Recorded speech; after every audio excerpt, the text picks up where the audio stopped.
हमारा जो आज का विषय है वो है स्वर्ग का राज्य। क्या है? स्वर्ग का राज्य। सो आइए हम परमेश्वर के वचन में देखेंगे। निकालिए मत्ती की किताब 5 अध्याय और इसका 3 पद मैं आपके सामने पढ़ने जा रहा हूँ। इस प्रकार से लिखा है, धन्य है वे जो मन के दीन हैं, क्योंकि स्वर्ग का राज्य उन्हीं का है। क्या कहता है प्रभु का वचन? धन्य है वे जो मन के दीन हैं, क्योंकि स्वर्ग का राज्य उन्हीं का है। अर्थात अगर आपको स्वर्ग का वारिस होना है, स्वर्ग के राज्य में जाना है, अगर आप चाहते हैं कि स्वर्ग आपकी ओर आकर्षित हो, परमेश्वर आपकी ओर आकर्षित हो, परमेश्वर की निगाहें आपके ऊपर आए, तो आपको दीन होना आवश्यक है, कंडीशन है। दीन व्यक्ति ही स्वर्ग का राज्य का वारिस होता है। समझ रहे हैं आप? इतने लोग यहां पर हैं और अगर इनमें से एक व्यक्ति भी अगर दीन नहीं है, आप में से कोई भी व्यक्ति दीन नहीं है, तो स्वर्ग के वारिस नहीं हो सकते आप। स्वर्ग में जाना आसान बात नहीं है। कोई पिक्चर हॉल नहीं है कि लिया टिकट और अंदर चले गए। बहुत बड़ा कंडीशन है। स्वर्ग का राज्य उन्हीं का है जो मन के दीन है। और दूसरा, इसका 5वां पद में लिखा है, धन्य है वे जो नम्र हैं, क्योंकि वे पृथ्वी के उत्तराधिकारी होंगे। वे पृथ्वी के उत्तराधिकारी होंगे, अधिकारी होंगे पृथ्वी के। कौन? जो नम्र हैं। कौन? कई बार लोग, ध्यान से सुनते जाइए, कई बार लोग नम्र और दीनता को एक साथ सिमिलर कर देते हैं। वो सोचते दीन होना भी झुकना है और नम्र होना भी झुकना है। परंतु अगर हम यहाँ पर देखें दोबारा, अगर हम इस 3 पद में जाते हैं, यहाँ लिखा है, धन्य है वे जो मन के दीन हैं, क्योंकि स्वर्ग का राज्य उन्हीं का है। अर्थात जो परमेश्वर के सामने दीन होता है, झुकता है, जो पिता परमेश्वर के आगे झुकता है, परमेश्वर के आगे झुकने को दीन कहा जाता है। क्या कहा जाता है? और प्रभु के आगे झुकने का अर्थ ये नहीं होता कि आज जैसे कई लोग मूर्तियों के आगे झुक जाते हैं, दंडवत करते हैं, साष्टांग प्रणाम करते हैं, पूरा नीचे लेट जाते हैं। प्रभु आपका शरीर नहीं, आपका मन का झुकना कहता है। हालेलुया। आपका मन झुकना चाहिए। प्रभु चाहते हैं कि आप अपने संपूर्ण मन से मेरे आगे दंडवत करें, मेरे आगे झुकें। कई जब आराधना हो रही होती है, जब क्वायर के बच्चे आराधना कर रहे होते हैं, तो मैं देखता हूं कई लोगों के यूं बटाके खुले होते हैं, ध्यान ही नहीं होता। और कई लोग, ये नहीं कि नए लोग हैं, जो पुराने लोग भी हैं ना, जो पुराने लोग हैं वो लोग भी यूं इधर उधर देख रहे होते हैं, कौन आ रहा है, कौन जा रहा है। और अगर आप आराधना भी कर रहे होते हैं तो हृदय से नहीं गा रहे होते, हृदय से उस आराधना में आप शामिल नहीं होते। दीन आदमी की ये खास पहचान है, उसे आराधना बहुत अच्छी लगेगी, ये जान लो। जो दीन होगा ना, उसे आराधना बहुत भाएगी, उसे बहुत अच्छा लगेगा दीन व्यक्ति को, क्योंकि वहां पर हम प्रभु के आगे झुकते हैं, पूरे नम्र हो जाते हैं, झुक जाते हैं। हम अपने जीवन की हृदय की तलछट्टी से हम केवल परमेश्वर को ऊंचा उठाते हैं, हम बढ़ाते हैं उसे, हम उसको धन्यवाद देते हैं। प्रभु मैं झुकूं और तू बढ़े। हालेलुया। वहां व्यक्ति का केवल उद्देश्य ये होता है। आराधना क्या है? आराधना प्रभु के आगे झुकना ही तो है। हम जितने भी ये गीत गाते हैं, अगर आप उन गीतों में अगर आप ध्यान दें, तो हम उन गीतों में प्रभु को धन्यवाद ही तो दे रहे होते हैं। आपका मुंह ना गाए, आपके हाथ ताली ना बजाएं। मेरा कहने का मतलब ये नहीं है कि आप ताली ना बजाएं या गाए ना गाएं, ताली भी बजाएं, परंतु उससे कहीं बढ़कर आपका हृदय गा रहा हो, आपकी आत्मा से वो आवाज निकल कर आ रही हो। और जब आपकी आत्मा से आवाज निकलेगी ना, तो आपके चेहरे पे आंसू होंगे। और जिसके चेहरे पे आंसू होंगे ना, जो टूटा होगा, जो टूट रहा होगा, जो जब आंसू होंगे, तो इसका मतलब है वो परमेश्वर के आगे झुक रहा है। हालेलुया। जब व्यक्ति प्रभु के आगे झुकेगा अर्थात टूटेगा, और जब टूटेगा तो जो टूटपन है कहां से दिखाई देगा? आंसू में दिखाई देगा। अगर आराधना करते वक्त आप नहीं रोते, आपके आंसू नहीं बहते हैं, इसका अर्थ है अभी आप नहीं झुक पा रहे हैं प्रभु के आगे। आप जब चर्च की सीढ़ियां चढ़ते हैं, जब चर्च में एंटर कर रहे होते हैं, तब आप पवित्र आत्मा से कहें, हे पवित्र आत्मा आप मेरे संग चलिए, आप मुझे आराधना करना सिखाइए। मैं कई बार अपने जीवन के अंदर 10-10 सेकंड की प्रार्थना करता हूं, बस 10 सेकंड, 1 2 3 4 5 6 7 8 9 10, बस आंख खुली हो भले ही 10 सेकंड बस, और 10 सेकंड में ही मेरा प्रभु मेरे संग हो लेता है। मैं कुर्सी पर बैठा होता हूँ, वचन मेरे पास नहीं होता, मुझे नहीं मालूम मैंने क्या प्रचार करना है, परंतु मैं बैठा हूँ, परंतु मैं बैठता हूँ ना और मैं अपने आप को खाली कर लेता हूँ। प्रभु मेरे पास संदेश नहीं है, बोलने वाले तो आप हैं प्रभु, आप आइए मेरे पास, मेरी सहायता कीजिए, बस इतना बोलना है और मेरा स्वर्ग मेरी ओर आकर्षित हो जाता है, क्योंकि मैं अपने प्रभु के आगे दंडवत हो चुका हूँ, उसके आगे झुक जाया हूँ, बच्चा बन गया हूँ, बोना बन गया हूँ। प्रभु मैं ना समझ, मुझे कुछ नहीं मालूम। बेकार हो जाएगा आज का संदेश अगर आज आपने बात नहीं किया तो आपको प्रभु के आगे झुकना है। आराधनाओं में, प्रार्थनाओं में अगर आपके आंसू नहीं बहते हैं, सब बेकार है, आपकी प्रार्थनाएं बेकार हैं। अभी तो आप प्रार्थना करना भी नहीं सीख पा रहे। हालेलुया। मेरा अनुभव है 27 साल का प्रभु के संग, मैं बता रहा हूं अपने अनुभव के साथ। यदि परमेश्वर आपके कमरे में आ जाए, यदि प्रभु की पवित्र आत्मा की उपस्थिति आपके कमरे में हो, यदि परमेश्वर आपके संग खड़ा हो, तो हो नहीं सकता कि आप मौन हो या आपके आंसू ना बहे, ना, हो ही नहीं सकता। मैं तो जैसे ही अपने प्रभु का विचार करने लगता हूँ, प्रभु की उपस्थिति में आता हूँ, मेरे सबसे पहले टूटना शुरू हो जाता हूँ, मेरे आंसू बहने लग जाते हैं। मैं बड़ाई नहीं कर रहा, परंतु मैं बता रहा हूँ अपने अनुभव से। मैं आपको कैसे सिखा पा रहा हूँ ये बात, क्योंकि ये मेरे अनुभव में है। दीन व्यक्ति को आराधना अच्छी लगेगी, क्योंकि अब प्रभु को दे रहे हैं, वहां पर दे रहे हैं। बाकी तो हम प्रभु से हमेशा लेते ही तो रहते हैं, चंगाई लेते हैं, धन का आशीष लेते हैं, छुटकारा लेते हैं, ना जाने क्या क्या लेते हैं, परंतु धन्यवाद हम प्रभु को तब देते, पूरी तरह झुक जाते हैं प्रभु के आगे और उसको धन्यवाद देते हैं। हालेलुया। और मत्ती 5:5 में लिखा है, धन्य है वे जो नम्र हैं, क्योंकि वे पृथ्वी के अधिकारी होंगे। जो नम्र है, जो मनुष्य के आगे झुकता है, जो मनुष्य के आगे झुकता है, वो क्या होता है? नम्र होता है। क्या होता है? जो मनुष्य के आगे झुके। अब मनुष्य कौन? भाई कमजोर आदमी पहलवान के आगे तो झुक ही जाएगा, है ना? झुकेगा ना। नौकर अपने बॉस के आगे झुकेगा, तो वो झुकना नहीं होता, वो डर होता है। नौकर को मालूम है, मैं अगर बॉस के आगे नहीं झुका, मैं ये डांट रहा है और मैं चुप नहीं रहा, तो अभी नौकरी से बाहर करेगा ये मुझे, तो वहां आप चुप हैं, अंदर गुस्सा आ रहा है, मार दूंगा, काट दूंगा तुझे, पर आपकी नौकरी है, आपको अभी बाहर कर देगा, तनख्वाह नहीं मिलेगी, आप नौकरी से बाहर हो जाओगे, चूल्हा ठंडा हो जाएगा घर का, तो आप ना चाहते हुए चुप हैं। आप किसी बच्चे को तो आराम से डरा सकते हैं, पर अगर आपके सामने 6-7 फुट आदमी लंबा चौड़ा खड़ा हो जाए, तब आप उसे नहीं धमका पाओगे। हालेलुया। सड़क पर जब लड़ाई होती है तो कार वाला रिक्शे वाले को धमका देता उठा के, दिखाई नहीं देता तुझे, है ना?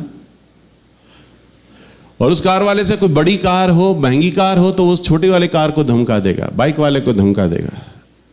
हम छोटों को अपने जीवन में बहुत जल्दी धमका देते हैं, जो हमसे उम्र में छोटे हों, जो हमसे गरीब हों, जो हमसे औहदे में छोटे हों। आप मेरी कलीसिया हो, आप मेरे लोग हो, मैं अपने क्वायर के बच्चों को धमका सकता हूँ, अपने प्रचारकों को धमका सकता हूँ, डांट सकता हूँ, क्योंकि इनका मैं पास्टर हूँ, आत्मिक पिता हो, कलीसिया को डांट सकता हूँ। मन में आ सकता विचार, है ये औरत नहीं आएगी तो क्या है, इतनी बड़ी कलीसिया, प्रभु इतने लोग तो दे रहा है, नहीं आएगी तो ना आए, एक दो परिवार नहीं आते तो ना आए, इतने तो आ रहे हैं। हालेलुया। परंतु नहीं, प्रभु झुकना उन लोगों के आगे बोलता है जो आपसे बहुत छोटे हैं। हालेलुया। पहलवान के आगे तो झुकोगे, प्रभु कहता बच्चे के आगे झुको। समझ पा रहे हो? बहू सास के आगे चुप हो जाएगी, उसे पता है कि मेरा पति भी मामा मामा मामा करता रहता है, घर में आएगा माँ माँ माँ के पीछे चलता है, और मैंने अगर अपनी सास की बात नहीं मानी तो मेरे को भी घर से बाहर करेगी, है घर का रास्ता दिखा, मुझे मैके जाके बैठना पड़ेगा। तो बहू क्या करेगी, दबके चलेगी, सास से ससुर से दबके चलेगी। पर आप में से कौन सी ऐसी सास है जो बहू के आगे झुकी हो? बोलो, झुकती है?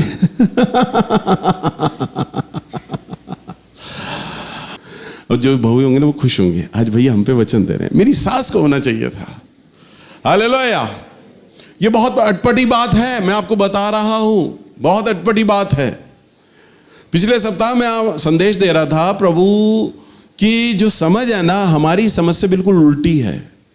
प्रभु अपने वचन में कहते हैं तुम्हारे सोच मेरी सोच से तुम मेल नहीं खाती, मेरी योजनाएं तुम्हारी योजनाओं से मेल नहीं खाती, तुम्हारे काम करने का तरीका मेरे काम करने के तरीके से मेल नहीं खाता है।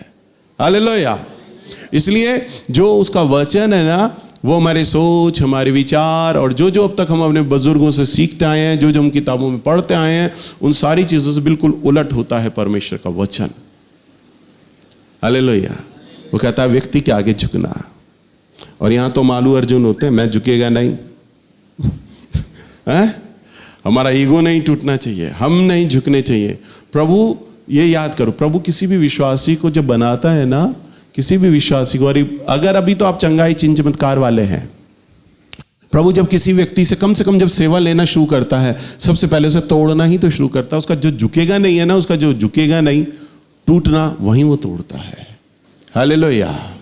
मेरे आत्मिक पिता है भाई आमोस, आपने देखा है उनको, उनकी सभाओं में गए हैं कभी, देखा है? मेरे आत्मिक पिता, अभी सेमिनार हमने किया था तब भी वो आए थे, मेरे आत्मिक पिता भाई आमोस। उनकी गवाही है, सुनो जरा। वो बताते हैं कि मैं दरोगा था, सब इंस्पेक्टर थे वो, जब प्रभु में आए और प्रभु का वचन प्रचार करते थे। तब उनकी सभाएं होने लगी, 8-8, 10-10 हजार, 5-5 हजार लोग उनकी सभाओं में आते थे।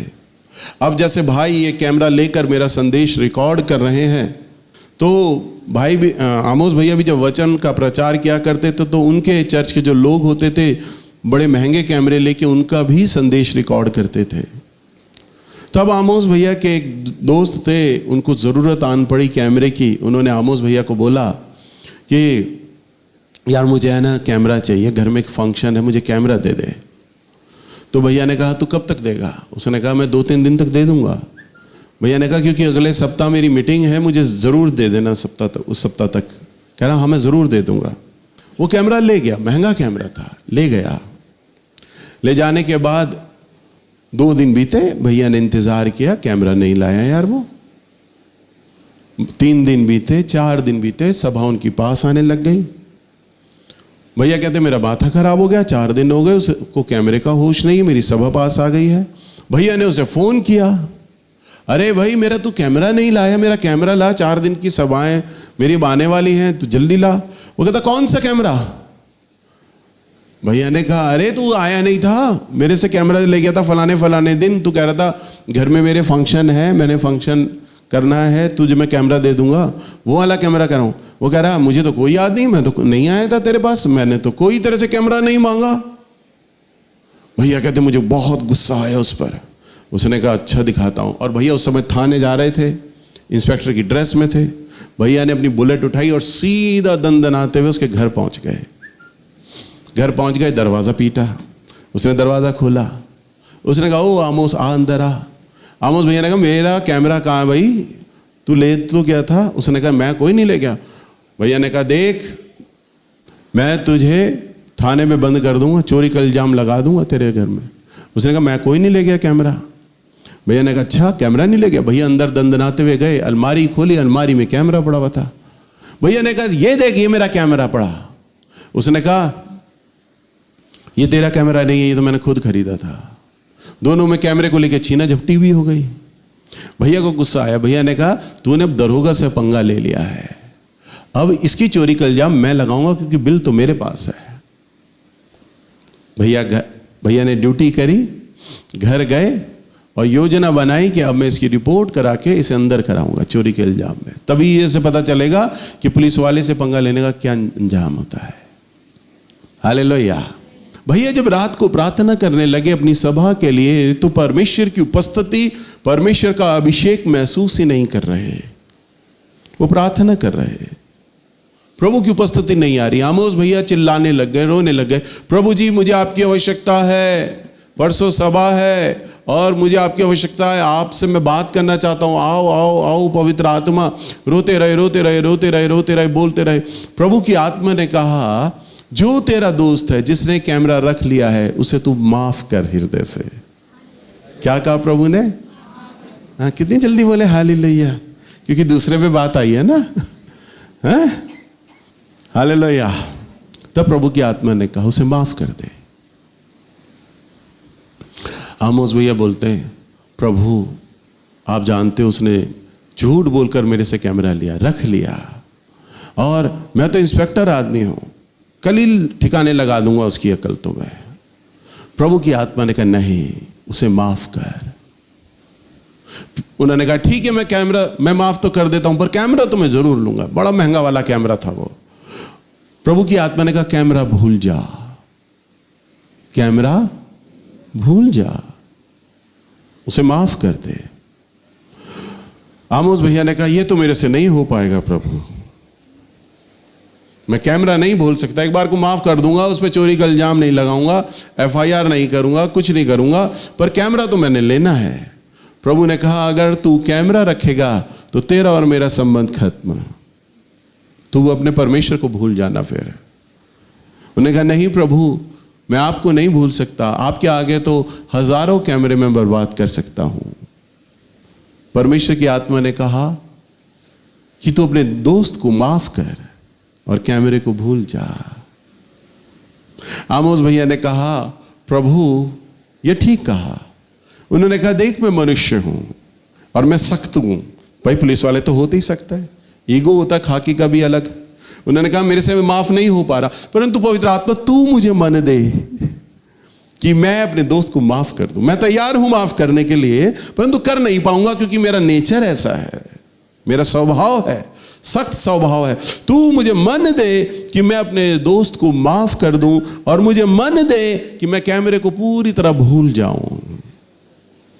तब आमोस भैया कहते मेरे कमरे में इतनी गहरी और पवित्र उपस्थिति आई कि मैं फूट फूट कर बच्चों की नाई रोने लग गया।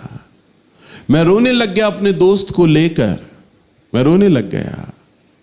मैं उसके लिए प्रार्थना करने लग गया, प्रभु जी उसके अंदर ये जो स्वभाव है जबरन किसी की चीज़ों को लेने का, उसके स्वभाव को बदल डालिए, क्योंकि आप नहीं जानते वो चोरियां करेगा, दूसरों को लूटेगा, तो पाप का भागीदार होगा और कभी भी स्वर्ग के राज्य में वो प्रवेश नहीं कर पाएगा, आपको नहीं जान पाएगा। तो आप उसे क्षमा कर दीजिए, और मैं आपकी सेवा कर रहा हूं, तो मेरे कैमरे का लिए जाने का और मुझे धोखा देने का भी बदला आप उससे मत लो प्रभु, उसे माफ कर देना। हालेलुया। मैं आपका भक्त हूं, आपका दास हूं, मैं आपकी सेवा करता हूं, तो मेरा बदला, मेरा लेखा आप उससे मत लीजिएगा, उसे बिल्कुल माफ कर देना। ये पवित्र आत्मा ने अपने दास आमोस से ऐसा कहकर प्रार्थना कराया।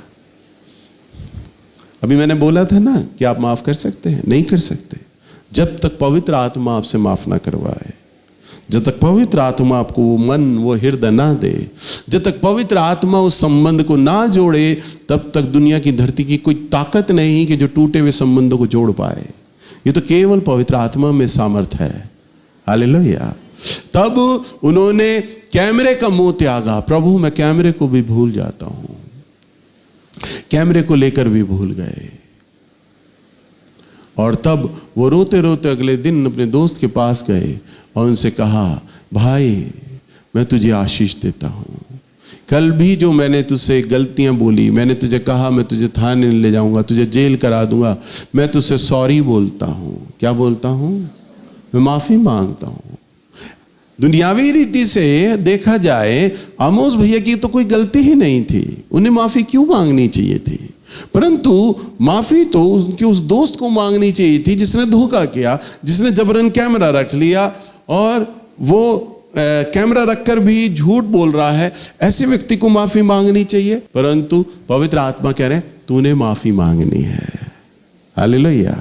जहाँ आपकी गलती नहीं है, जहाँ आपकी कमी नहीं है, वहाँ भी प्रभु कहते हैं कि माफ़ी मांगो, माफ़ी मांगो, अपना गुनाह मान लो। हालेलुया। यशायाह की किताब में लिखा है, प्रभु कहते हैं तुम्हारे अपराध चाहे लाल रंग के ही क्यों ना हो, मैं उन्हें हिम की मानिंद श्वेत कर दूंगा, यानी सफेद कर दूंगा।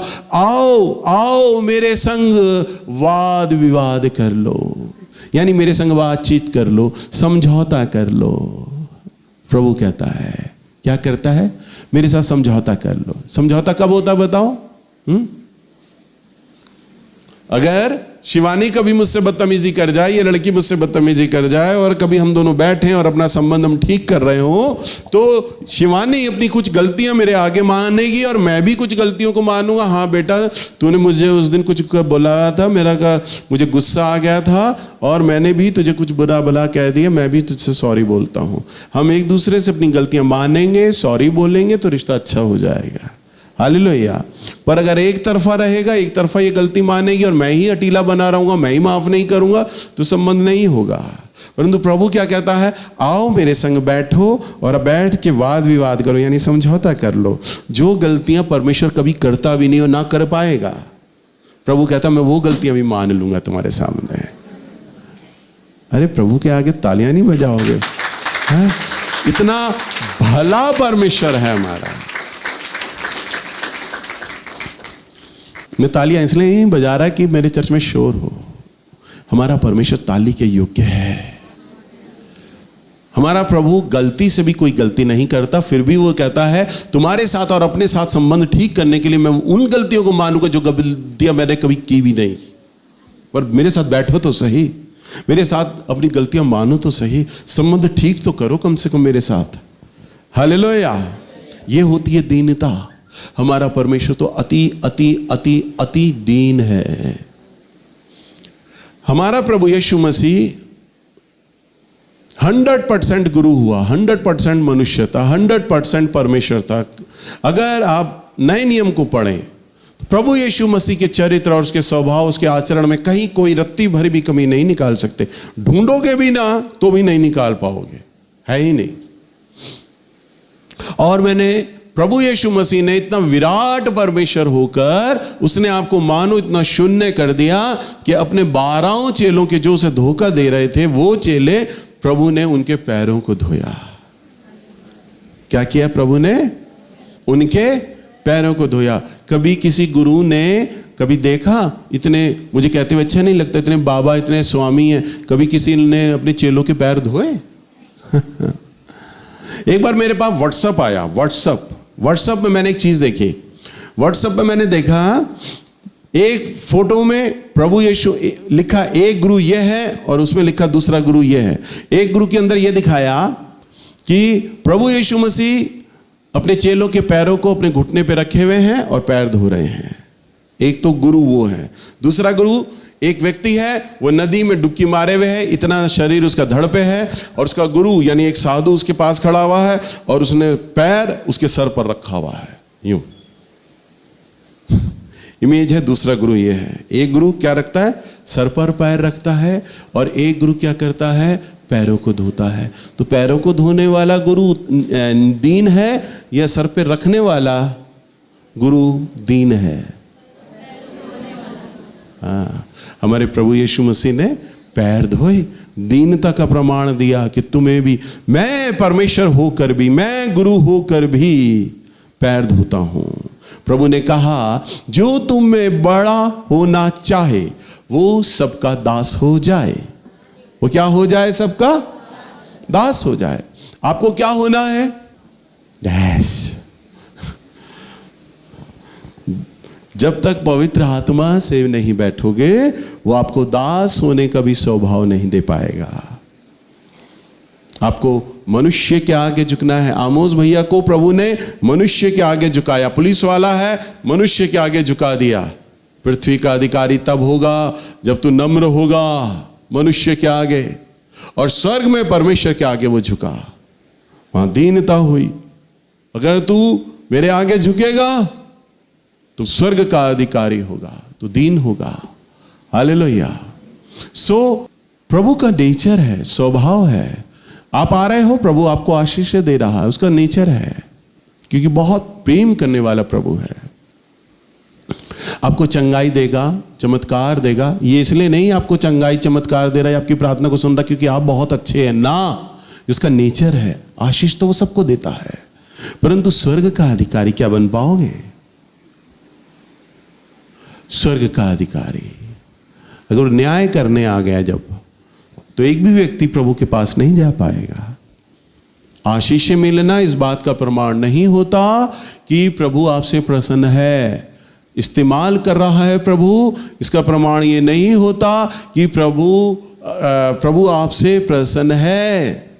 मैंने बड़े बड़े पास्टर्स को, बड़े बड़े सेवकों को देखा है कि वो दीन नहीं होते हैं। बड़े बड़े प्रॉफिट्स को, भविष्यवक्ताओं को देखा, वो दीन नहीं है। जो चंगाई सभाएं लेते हैं देखा है, वो दीन नहीं होते हैं। मैंने तो बहुतों की सभाएं कराई हैं, पर्सनली मैं प्रभु के दासों से मिला हूं, जिनके नाम है, जो इतने इतने अच्छे वर्शिपर हैं, उनसे मैं पर्सनली मिला हूं, पर दीनता नहीं होती है। प्रभु का कंडीशन है। तभी तो वचन में लिखा है, जब मैं आऊंगा तो बहुतेरे लोग आकर मुझसे कहेंगे, क्या मेरे तेरे नाम से भविष्यवाणी नहीं की? तो मैं तुमसे कह दूंगा, मैं तुम्हें नहीं जानता। क्या हमने तेरे नाम से लोगों को चंगा नहीं किया? तो प्रभु कह देगा, मैं तुम्हें नहीं जानता। हालेलुया। चंगाई, भविष्यवाणी तो वो इसलिए करता है, वो अपने आप को ये दिखाता है, प्रकट करता है कि देखो मैं हूं। हालेलुया। आज वचन अगर नेल्स के द्वारा बोल रहा है, आपको सिखा रहा है, तो उसका नेचर है, वो तो बोलेगा। वो तो नेल्स तो एक इंस्ट्रूमेंट है, परंतु अगर नेल्स को स्वर्ग के राज्य में जाना है तो कंडीशन ये है कि नेल्स को दीन और नम्र होना पड़ेगा, तभी वो उसका पुत्र कहलाएगा, तभी वो उसकी पुत्री कहलाएगा। हालेलुया। सो आज से आप प्रार्थना करें, परमेश्वर के आगे बोले, डेली बोलें, उसे कहें, पवित्र आत्मा आप मेरे विचारों में आओ, मेरे स्वभाव में आओ, मुझे दीन और नम्र होना बनाओ, मुझे दीन और नम्र होना। अगर आप मनुष्य के आगे झुकने लगे, आपको लगेगा कि आपकी मैं चली जाएगी, आप लोगों के आगे झुक जाएंगे, तो आप खत्म हो जाएंगे, आप मट्टी हो जाएंगे। ये याद करने ना, प्रभु आपको मट्टी बनाएगा, आपको जीरो बनाएगा, और जीरो को ही वो हीरो बनाता है। हालेलुया। जब आप नीचे झुकेंगे ना, प्रभु आपको शिरोमणि बना देगा फिर, क्योंकि आप प्रभु के लिए झुक गए। आपकी सारी बिरादरी से ऊपर उठा के प्रभु आपको लाकर खड़ा कर देगा। आपकी गली मोहल्ले में सबसे ऊपर लाकर मेरा परमेश्वर आपको खड़ा कर देगा, अगर आप प्रभु के कहे के अनुसार, अगर लोगों के आगे झुक गए और परमेश्वर के आगे झुक गए। मनुष्य के आगे झुक गए तो पृथ्वी का अधिकारी बना देगा, और प्रभु के आगे झुक गए तो वो आपको स्वर्ग का राज्य का अधिकारी बनाएगा। हालेलुया।